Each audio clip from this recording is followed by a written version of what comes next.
Los clérigos y seguidores de Esteban VI, acompañados por algunos soldados, se dirigieron al lugar de entierro del Papa Formoso. La tumba, ubicada en la Basílica de San Pedro, fue abierta, revelando el cuerpo del difunto Papa. La solemnidad y el respeto que generalmente se asocian con la muerte y el entierro fueron ignorados en este acto de venganza. El cadáver de Formoso fue cuidadosamente retirado de su tumba, y con la intención de despojarlo de cualquier dignidad, fue vestido con sus antiguas vestiduras papales. El cuerpo vestido fue llevado a la Basílica de San Juan de Letrán, donde se llevaría a cabo el juicio cadavérico. Allí, Esteban y sus partidarios, con un ambiente de teatralidad macabra, iniciaron el procedimiento, acusando formalmente a Formoso de varios cargos, incluida la traición a la Iglesia. El ambiente estaba cargado de tensión y expectación, mientras Esteban, imbuido de resentimiento hacia Formoso, se encontraba en el papel de acusador. A su alrededor, velas titilaban, arrojando sombras fantasmagóricas sobre las paredes antiguas de la basílica. El eco de sus palabras resonaba en el espacio sagrado mientras pronunciaba las acusaciones contra el difunto papa. Un diácono o clérigo, representando la voz de Formoso, era la figura surrealista que respondía a las acusaciones. Este extraño diálogo se llevaba a cabo entre el acusador y la figura inmóvil del difunto, cuyo silencio era su defensa. La atmósfera increíblemente sombría, con la luz de las velas bailando sobre las facciones inmutables del cadáver. El tribunal proclamaba la culpabilidad de Formoso, y la sentencia incluía la retirada de los títulos y vestiduras papales. Acto seguido, le cortan los dedos que alguna vez habían impartido bendiciones. El cuerpo, ahora despojado de sus símbolos papales, estaba condenado a un destino aún más indigno. Se llevaba a cabo un ritual final,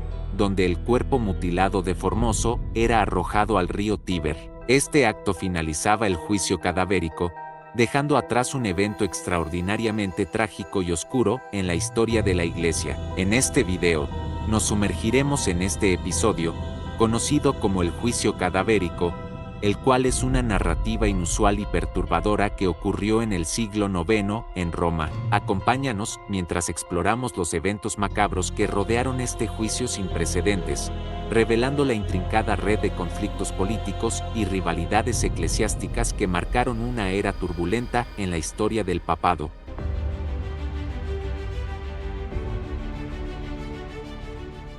La sorpresa que experimentó el pescador romano al descubrir el cuerpo de Formoso debió ser considerable. Después de todo, no es algo común encontrar en el río Tíber los restos de un pontífice que, tras 9 meses de fallecido, había protagonizado un episodio excepcional en la historia. Explorar la historia de Formoso y las vicisitudes de su cadáver nos sumerge de lleno en el tumultuoso escenario político de la Roma de finales del siglo IX. En Roma, se sucedieron nada menos que 24 papas, 9 de ellos en un periodo de apenas 9 años, desde 896 hasta 904, entre los cuales varios fueron víctimas de asesinatos o destituciones. Algunos pontífices, como Juan VIII, perdieron la vida por envenenamiento, mientras que otros, como León V, fueron encarcelados y depuestos en el cargo tras un breve mes en funciones. Incluso hubo casos de pontífices que ascendieron al poder con tan solo 18 años, como Juan XII.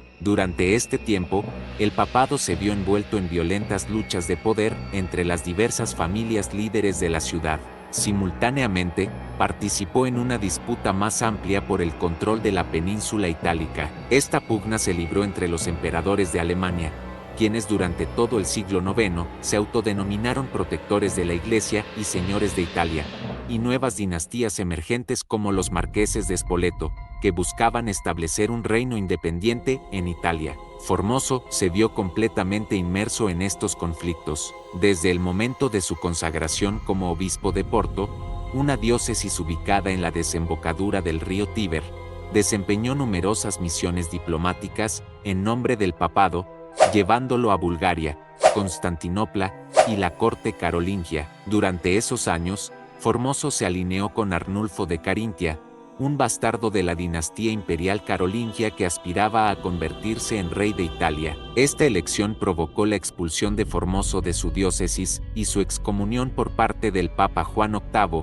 quien temía que Roma perdiera su independencia frente al imperio. De esta manera, en una noche fatídica, Formoso y sus seguidores se vieron obligados a huir de Roma ante la amenaza de un juicio por corrupción e inmoralidad. La decisión de respaldar a Arnulfo de Carintia le costó a Formoso no solo su posición eclesiástica, sino también la posibilidad de enfrentar serias consecuencias legales en su ciudad natal. Formoso encontró refugio en la corte de Guido de Spoleto y pasó varios años en el norte de Lombardía, esperando tiempos más propicios. Estos finalmente llegaron con el breve pontificado de Marino, quien levantó la excomunión sobre Formoso y lo reinstaló como líder de su antigua diócesis de Porto. Bajo los pontífices siguientes, el breve mandato de Adriano III y Esteban V, Formoso mantuvo la tranquilidad en su cargo episcopal hasta la muerte de Esteban.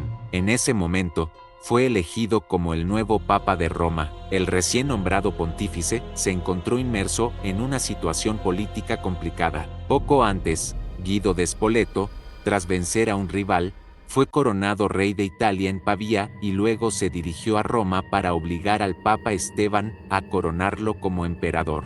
Formoso se vio obligado a confirmar la coronación de Guido y reconocer a su hijo, Lamberto, como el sucesor del imperio. Sin embargo, el Papa Formoso miraba con preocupación el dominio del nuevo rey de Italia y rápidamente comenzó a enviar invitaciones secretas a Arnulfo de Carintia, quien ahora ocupaba el trono carolingio, para que acudiera en su ayuda. Arnulfo llevó a cabo una primera incursión hasta Milán y Pavía. 3 años después, tras la muerte de Guido y la coronación de su hijo Lamberto como emperador en Roma, Arnulfo atravesó Italia y sitió a Roma. Dentro de la ciudad, los seguidores de los Spoleto se rebelaron, apresaron al Papa y lo recluyeron en el castillo de Sant'Angelo. Sin embargo, no pudieron resistir a los invasores. Formoso fue liberado y, pocos días después, coronó emperador a Arnulfo en la Basílica de San Pedro. No obstante, pocos meses después, el pontífice falleció envenenado a los 80 años. Su legado generó opiniones encontradas.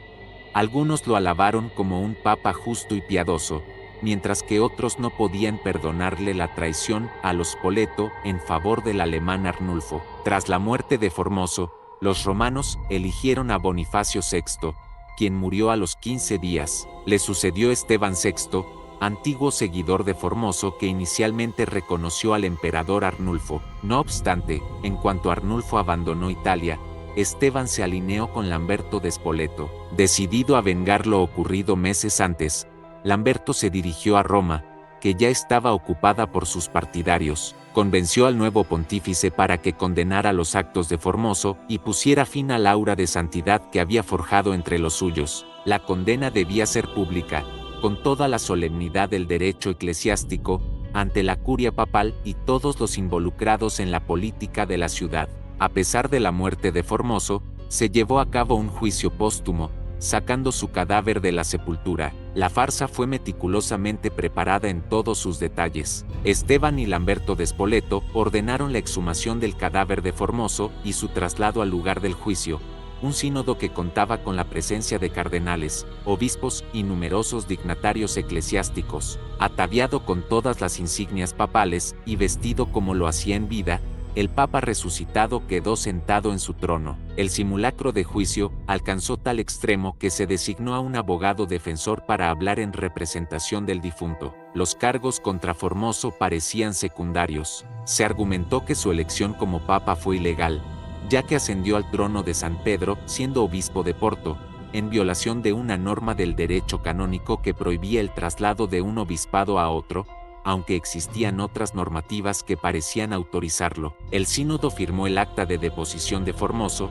lo condenó y revocó todos sus nombramientos y disposiciones, llegando al extremo de hacer repetir la ceremonia de ordenación a los clérigos que él había ordenado. Después, le despojaron de las vestiduras papales y le cortaron los 3 dedos que los papas usaban para impartir sus bendiciones. Luego de arrastrar el cadáver por las calles de Roma, fue quemado y arrojado al Tíber ante una multitud vociferante. Este macabro episodio resultó ser demasiado incluso para los estándares de la época en Roma, generando una rápida reacción. Esteban fue encarcelado y estrangulado pocos meses después. 2 años después, Juan IX rehabilitó al Papa condenado y prohibió juzgar a personas fallecidas, ya sea rescatados del Tíber por un humilde pescador o no. Los restos del Papa Formoso finalmente descansaron en el Vaticano años después, mientras que la sombría historia de su proceso quedó grabada como uno de los capítulos más oscuros de la historia de la Iglesia. Concluimos nuestro fascinante viaje a través de la vida del Papa Formoso, un líder que enfrentó desafíos extraordinarios en una época tumultuosa de la historia de la Iglesia. Su legado perdura, marcando un capítulo intrigante en la crónica papal. Si te gustó este video, no olvides darle like, suscribirte para más contenido histórico y compartir tus pensamientos en los comentarios. Gracias por acompañarnos en este fascinante viaje a través del tiempo y la historia de la Iglesia.